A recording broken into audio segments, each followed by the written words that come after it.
the United States National Security Council took a decision to regime change Imran Khan. Pakistan, a country of 220 million people, just like that, the National Security Council decided that their Prime Minister had to go. How's that for interfering in other countries' politics? They conveyed it through Under Secretary of State Mr. Lu, L.U., who actually wrote it in a letter to the leaders of the opposition in Pakistan in terms, and I paraphrase, but only just a paraphrase.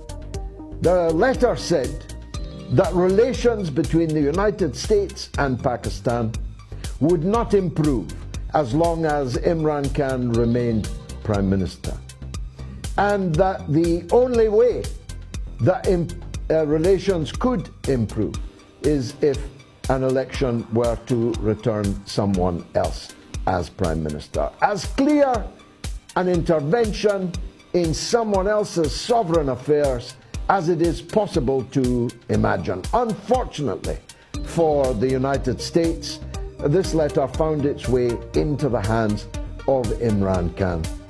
The proximate reason for it is obvious enough.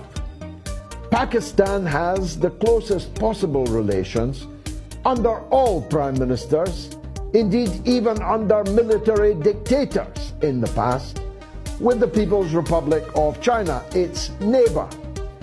And that was difficult for a United States bent on regime change in Beijing to handle in the first place.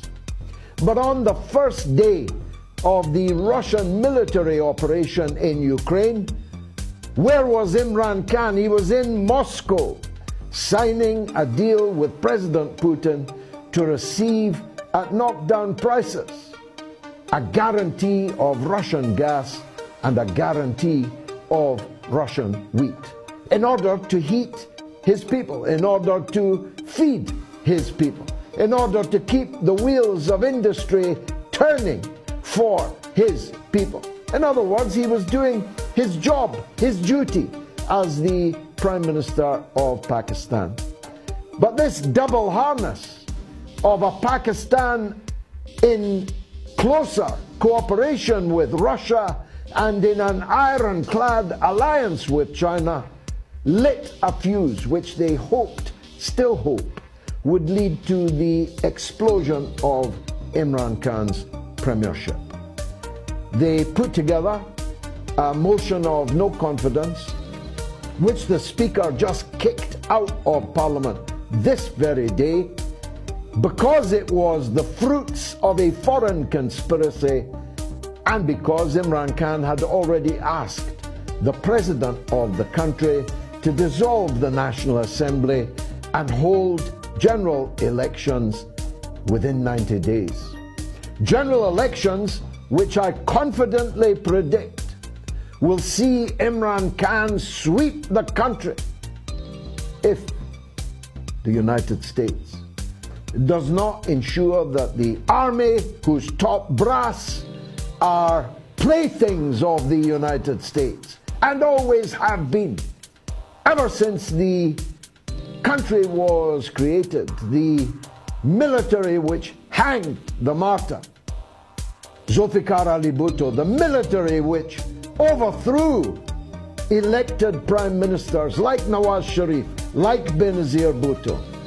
If the military rigs the election, then there will be serious trouble in Pakistan, a mighty country in a strategically vital place in the world, and of course in possession of a fleet of nuclear weapons. It doesn't get much more dangerous than that. Even worse, they may kill Imran Khan, their cricketing hero, their Prime Minister who has stood tall and been visible throughout the world as a champion of justice in Pakistan, in Asia, and in the world.